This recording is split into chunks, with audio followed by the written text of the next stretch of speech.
In the dark corner of the galaxy, the ship Grin of Eden floated above a dead planet. Smoke still rose from the cities below. Fires burned like tiny orange stars on the surface. The sky was silent, but the silence felt wrong, like something was hiding behind it inside the ship. Everything was tense. The lights were low. The air smelled like engine oil and old blood. The crew sat around a long steel table. Their faces were tired, scarred, dangerous. No one smiled except one. At the head of the table sat Commander Vera, the exiled queen of the human colonies. Her silver armor caught the light. Her eyes were sharp like broken glass. She held a drink in one hand and a blaster in the other. Her smile was slow and dangerous. Across from her sat Jex, a bounty hunter with a price on his own head. He was tall, covered in black armor, and never talked more than he had to. But tonight, he was curious. "You really think you can get your throne back?" he asked, his voice deep, and Rafira laughed. Not like someone who hoped, but like someone who didn't care. She raised her glass and said, "Ha ha, restore my throne. And the snuva between my legs is all yours." The room went quiet, then someone chuckled, and the laughter spread. Soon the whole table was laughing, even Jex, though his eyes stayed cold. They thought she was joking, but outside the ship, floating near the wreckage of an old satellite, a hidden comlink picked up her voice. Someone was listening. Someone who didn't laugh the next day. 3 empires sent warships into Virus Sector. They remembered the word snuva. It wasn't a joke to them. It was a secret, a lost alien power hidden for centuries, thought to be destroyed. And now they believed Vera had it, or worse, had become it back on the Grin of Eden. Vera sat alone in her chamber. The stars outside the window looked calm, but her mind wasn't. She stared at a small metal shard in her hand. It pulsed faintly, glowing blue. That was the snuva, or at least a piece of it years ago. It was part of her bloodline. Her family ruled not by law, but by bond with the snuva. It was not a weapon. It was something older, something living. It chose rulers. It chose her. But then it vanished. The throne was taken, and she was betrayed. Now she had one piece. She wanted the rest. She heard a soft knock. Jex walked in, holding a message chip. "You should hear this," he said. She pressed play. A voice spoke, full of fear and anger. It was Admiral Kelvax, her former General Vera. "We heard your words. The snuva is not yours. Return what you have, or we'll come for you. You're not a queen. You're a threat." Vera smiled again. This time there was no joy in it. She stood and walked to the map table. With a wave of her hand, a galaxy map lit up. Red lights blinked across it. Enemy fleets moving, and they're afraid. She said. Jex frowned. "Afraid of a joke?" Vera looked at the shard in her hand. The glow was brighter now. "It wasn't a joke to them," she said. "It wasn't even a joke to me." Later that night, the crew gathered in the control room. Vera stood in front of them, her voice cold but clear. "We're heading to the ruins of Elkar. There's another shard hidden there. I need it. The throne needs it. And if anyone tries to stop us, they'll see why I was never just a queen. I was a storm in human skin." As the ship jumped into warp, the stars stretched and vanished. Something else moved with them. Deep in the metal, deep in the ship, the shard of the snuva began to hum. It had been quiet for years. But now, it was waking. UPA voice, soft and ancient, whispered in Vira's mind. It didn't use words, but she understood it. "Remembers Herat, the edge of the galaxy." Admiral Kelvax watched the stars. He had seen that glow before, years ago, on the day he betrayed her. He thought the snuva was dead. He thought Vera was broken. "He was wrong. She's coming back," he said. "And this time, she won't just take the throne." He turned to his officers. "Ready? The fleet. She speaks like a queen, but she laughs like a weapon. We're at war now. Asterisk." No alarms sounded when she crossed the border. No lights flashed when her ship entered the forbidden zone. But the Empire felt her return like a cold wind before storming the sky over Draxos Prime. Clouds spun too fast. Birds vanished from the forests, and in the throne room of the unified empire, a glass of wine cracked without being touched. The Emperor did not move, but the one beside him did. His name was Admiral Kelvox, the same man who once knelt to Vera, and the same man who now hunted her. She's awake. Kelvox said. The Emperor looked at the stars and asked, "What did you hear?" Kelvox replied, "Nothing. And that's the problem. Her ship is silent, but the old artifact inside it isn't. The Snuva is humming. And it knows the way home." Meanwhile, aboard the Grin of Eden, Vera walked through the halls of her ship. But they didn't feel like hers. The ship had been stolen once, crashed once, and rebuilt twice like her. It had too many memories now. It whispered them through the walls. She stopped outside the armory inside. Her crew argued. "We're not following her to Elkar," said Ree, the youngest pilot. That place eats ships. Jex leaned against the wall. His helmet was off. His face was tired, but his voice was sharp. "She saved your life 2 days ago." "Yo, or more than fear." Ree shook her head. "She's not the same. That shard is changing her." The door slid open. Vira stepped in. Quiet, but heavy like gravity. Everyone froze. "You're right," she said.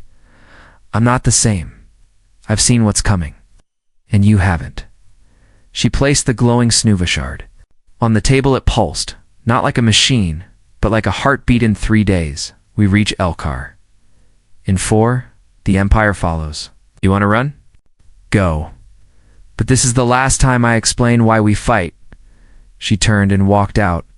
No one followed, but no one left, either back in the Empire. Kelvax stood in the war chamber. A black room with red stars on every screen. He stared at a hologram of Vera's face. He knew her better than anyone else. He once trained her, served her, and betrayed her. Now he had to stop her. He activated the clone project inside a glass tank. A figure floated, not a weapon. Not a soldier. It was her same eyes, same blood, same voice, but not the same soul. "Wake her." Kelvax ordered. "If the real queen returns, we'll need a fake one to greet her back." To Vireth, Grin of Eden. Reached the edges of Elkar. Nothing here was alive. Dead satellites floated like bones. Old warships drifted, cracked and silent, but deep below the surface of the planet. Something pulsed, cold, ancient. Waiting, they landed near an old ruin. Crew stepped out, weapons ready. Wind howled. Even though no air should have been moving, Vera touched the ground. The shard in her hand pulsed. Brighter stones moved on their own. A hidden staircase appeared. She went down first. The air grew warmer. The light dimmed at the bottom. A round chamber opened like a heart in the center. Another shard. But this one was different. It didn't glow. It bled. She reached for it. But it spoke to her, not with words, with memories. Her mother's voice, her father's scream. The day she first touched the throne, her hand shook, her knees buckled, but she didn't stop. She took the shard. It burned her palm, but it accepted her. When she rose, the room had changed. Symbols lit up on the walls. A voice echoed through the Stone Queen. "Return Snuva, reborn trial begins." In orbit above Elkar, a new ship arrived, black. Silent, fast aboard it stood the clone of Vera, fully awake, fully armed. Fully ready. Kelvax watched through a screen. She faced herself before she reaches the throne. Back on the ground, Vera climbed back up with the second shard. The ship's engines came alive on their own lights. Blinked voices played from the past. Something was changing. Vera stood at the window. She saw her reflection, but for a second. The face looking back was not hers. It was hers, but twisted. She whispered to herself, "What are you becoming?" And the Snuva inside her answered, not with fear, but with promise. The stars were dead, but they spoke anyway. Their voices came not through sound, but through memory, burned into the dust, hidden in metal. Carried by the light that still flickered in broken satellites, no one sane came to the Yelric's gravefield even. Maps left it nameless, but Vera had come, and the Snuva inside her led the way. The Grin of Eden drifted between the wrecks of old ships. Battle cruisers from 3 centuries ago, human ships, alien ships, ships with no name or flag, floating corpses of forgotten wars, all silent, all watching. Vera stood at the window. The second shard of Snuva was now part of her armor. It pulsed against her skin, as if remembering something she didn't wear. "Not alone," she said. Jex looked out too. He saw nothing. He said nothing. but his hand rested near his blaster inside the ship. Lights flickered, the air grew cold, not from any system failure, but from something deeper. Ree was in the engine room when she saw it. First a shadow, that wasn't hers, moving wrong, standing still when she moved. She turned fast. Nothing was there then. The lights blinked, and for a second, she saw her own face crying. Inside the reflection of the engine core, she screamed in the command room. Vera heard the scream but didn't flinch. Instead, she stared at a flickering hologram, not one she had activated. It showed her mother, sitting on the old throne, whispering something over and over. Snuva must remember, Snuva must choose, or it becomes what it fears. Jex tried to shut the system off, but the ship no longer listened to commands. They landed on a small moon inside the gray field. No name, no signals, just broken soil and a massive stone gate. The gate opened by itself. Inside was a chamber built from black crystal, floating inside another shard of Snuvabit. This one was different. It was wrapped in something that looked like fire, but felt like ice. Vera stepped forward. The moment her foot touched the crystal floor, the world around them blinked suddenly. They weren't in the chamber. They were in Vera's past, the throne room, the day she was betrayed. But this time, things were twisted. Her father's face was missing. Her mother was whispering in a language she never learned. The walls bled light, and the soldiers who took her crown had no eyes. Ree cried, "We're not really here. This isn't real." But Vera touched her chest. The armor burned. The shard was glowing. "This is memory," she said. "But not mine." They saw Kelvax walk through the door, younger, stronger, loyal, till he wasn't, knelt, then rose, then aimed his weapon at her mother. But before the shot fired, the scene shattered. Now they were back in the chamber. The third shard floated in front of them. This time it spoke. "You were never betrayed," it said. "You were offered." Vira froze. "What does that mean?" The shard glowed. "Your fall was a ritual. The bloodline needed to break so the Snuva could return whole." Jex stepped forward. "Who offered her?" The voice replied. "You did." Jex fell back. Shocked, he looked at Vera. "I don't remember doing that," the shard whispered again. "You will." Vera took the shard this time. The pain didn't come from her hand. It came from her memory. She saw Jex handing over her location. She saw her mother blessing the betrayal. She saw the crown breaking. Not in war, but in a silent deal. Then she saw something else, something impossible. Herself, sitting on the throne, smiling, watching it all happen back on the ship. The systems reset, lights returned, alarm stopped, recollapsed in the hallway. But when she opened her eyes, she whispered, "It's awake now." All of it. Vera stood in the command center, her armor now alive with 3 glowing shards, each one was told a piece of a story she didn't want to believe. "Everything I knew was wrong," she said, "but it's not over yet." She looked at Jex. "Even if you betrayed me, I still need you." He nodded slowly. "I'll stay. For now." Outside the window, something new appeared in the sky, a signal, a symbol, the mark of the clone queen Kelvax at center. She was coming next stand. Vera would have to fight her own face before she could reach the throne. Asterisk. The wind in Carthrax didn't blow it, bit it. Carried metal dust that sliced skin. It carried voices of the dying trapped in echo towers. It carried the scent of oil, blood, and smoke, and above all, it carried names. One name had returned after years of silence. Eviraith. Outlaw Colony was not a city.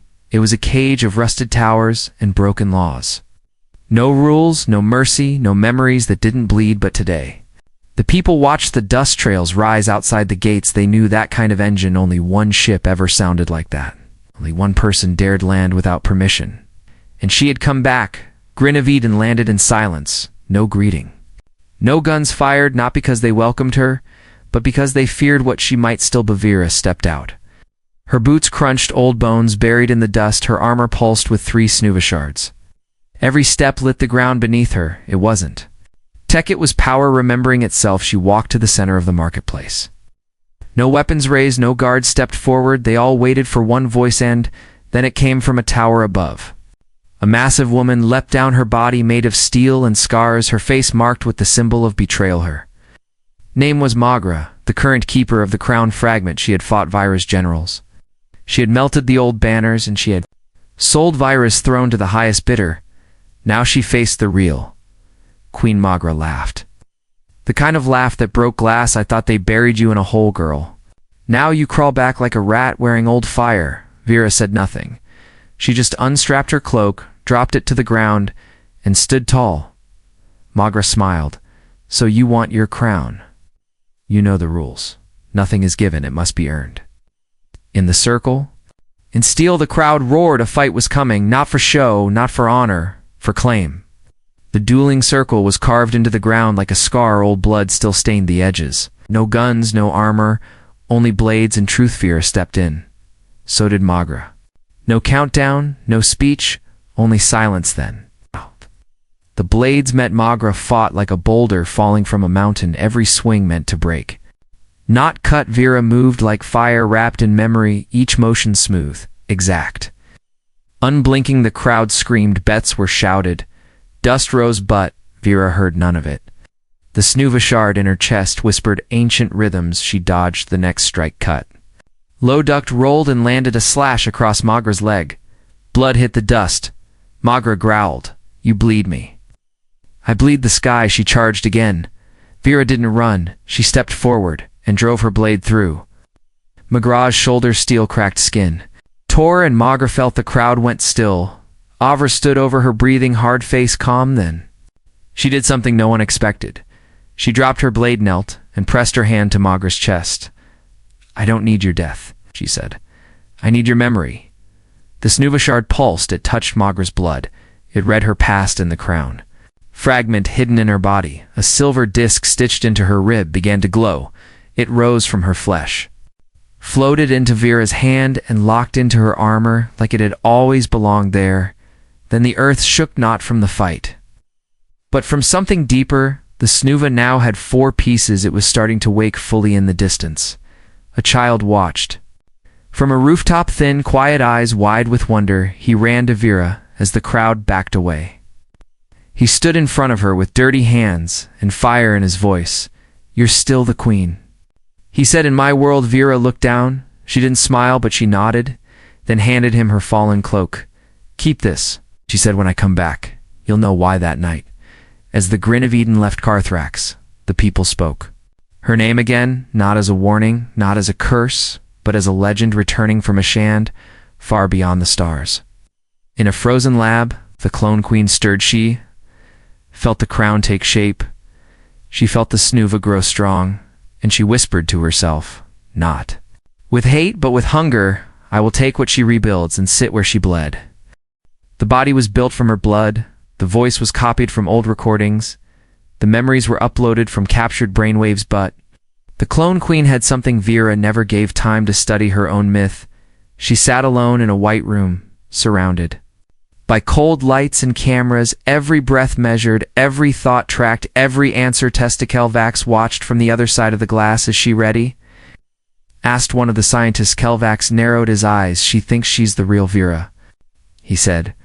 "She might be." Meanwhile, across a dark zone of space, the grin of Eden moved through silent storms. Black lightning cracked across the windows. The stars looked distant. Afraid to get close, Avira stood in the control room for shards of the snuva glowed across her armor, each one alive, each one whispering louder than the last. She no longer dreamed when she slept. She saw futures, she saw wars that hadn't happened yet, and in each vision, she died at the hands of her own. FaceJax entered quietly. "You need to see this." Hisada's screen flickered on a transmission, but not from any Empire ship. It was a direct mirror image. Vera's face, Vera's voice, Vera's tone. "I am Commander Vera," the message said, "and I am returning for what's mine. Anyone standing in my way will not be spared. Especially the imposter aboard that stolen ship." The crew stared. Dree whispered, "That's you." But it's not. Vira's hands tightened. "She has my blood, my voice, my past," she said, "but not my pain."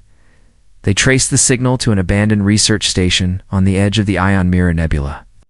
A place long thought burned out, but as they approached, lights came alive on the station's surface. Words scrolled across in ancient glyphs. "Welcome home."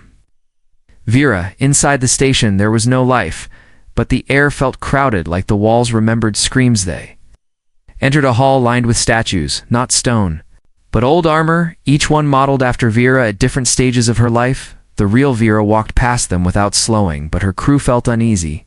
"She's been watching you for years," Jack said, "studying every step you took, and every time you fell," Vera replied. "Then she knows what happens when I get back up in the center of the station," was a throne room cold, mechanical, perfectly clean and. On the throne sat her same eyes, same scars, same voice. The clone queen rose, her armor shimmered with snuvatech to stolen. Grown twisted, they stared at each other. No one moved. Then the clone spoke first. "Did you think you were special? You are a mold. Got draft. I am the version they perfected," Vera took one slow step forward. "You're not me," she said. The clone laughed. Soft and sharp. "I'm not your shadow. I'm your replacement." They circled each other like mirrors chasing light. Both knew the other's thoughts. Both knew the other's weaknesses. The clone attacked first, fast, brutal, trained in everything Vera forgot, but Vera fought with something else. Not skill, not memory. Something the clone couldn't download. Instinct. Blades clashed, walls cracked, lights flickered. Jex tried to help. Vera shouted, "No, this is between us." The clone smiled as blood dripped from her lip. "I remember your first kill. I remember your last kiss. I remember your crown breaking in your hands. But you don't even remember your real name, do you?" Vera froze for half a second. The snuvashards dimmed. The clone moved in fast, but Vera caught her wrist, looked straight into her eyes, and whispered, "I don't need to remember who I was. I know who I am now." Vera slammed the clone into the throne. The snuvashards activated. And for the first time, they rejected the clone's blood. Her armor cracked, her memories burned away. The snuva chose, and it chose the original as the clone collapsed. She gasped, "One last thing, I wanted to be you, but I was never allowed to feel." Vera held her tight. "No hate, just sorrow. Maybe you were more me than I wanted to admit," she said. Then the clone died, eyes open, still staring at the throne later. In the hangar, Vera stood alone, for shards of snuva, a dead mirror behind her, and only 2 shards left to complete the circle. She looked at her reflection in the ship window, not to check her face, but to make sure it was really hers. Then she said, one line under her breath, "If I must rebuild the throne, I will do it from my own ashes." Asterisk, there were no stars over Caldrith Prime, only smoke. And the bones of old satellites. Still orbiting like vultures around a dead king, the capital had not fallen. It had burned itself to protect its secrets, to bury its queen. To silence the voice that once ruled from a seat made of light, but now Vera had returned. The grin of Eden descended.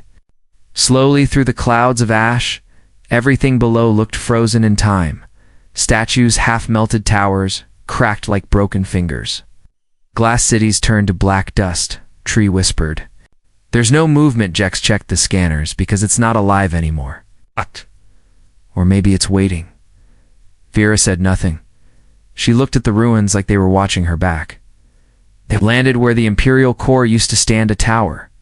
Once taller than any mountain, now reduced to a wide crater filled with jagged stone and flickering sparks. At the center was a door that hadn't existed yesterday, pulsed with the same blue glow as the snuva shards in Vira's armor. She walked toward it alone. The door didn't open. It remembered her. It scanned her blood, her memories, her scars. Then it melted away like fog. Inside was not a room. It was a mind. Vera stepped into a space that changed with each blink, a library, a war room, a childhood hall, a prison. The city had become self-aware after the fall, melted by war. Rebuilt by code, it called itself Eliorand. It spoke without sound. You return not as queen, you return as a question. Vera kept walking. The floor beneath her turned into mirrors. Each one showed a different version of her, one as a tyrant, one as a broken child, one as the clone queen. One with no face at Alshi reached the center chamber. The walls pulsed like breathing skin. In the middle sat the throne, but it had changed. No longer gold, no longer marble now. It was made of living metal. And memory, it whispered her name, not to welcome, to challenge. It's only the full snuva may sit, and only the one who knows what she gave up to build it. Suddenly the walls lit with moving images, each memory not from Vera, but from those who followed her, the soldier she left behind, the lover she ordered to die, the child whose name she never asked. They all spoke. You wore a crown but forgot the weight. You led us but never turned back. You saved us but never forgave us." Vera fell to her knees. The shards in her armor pulsed wildly one by one. They detached and floated around her. She was being judged, not by machines, not by ghosts, but by truth. The Snova didn't ask for perfection. It asked for understanding. She closed her eyes, and for the first time she whispered their names, everyone. She had lost everyone. She had failed. Done. The city listened. The throne split open. Inside was the fifth shard, but it was locked in code. A riddle only her past self could answer. Suddenly, a figure stepped out of the mirror behind her. It was Vera, at 16, naive, hopeful. "Before the fall, you want this." The younger version said, "But would she want to become you?" Vera stared into her own younger eyes. She answered slowly, "No."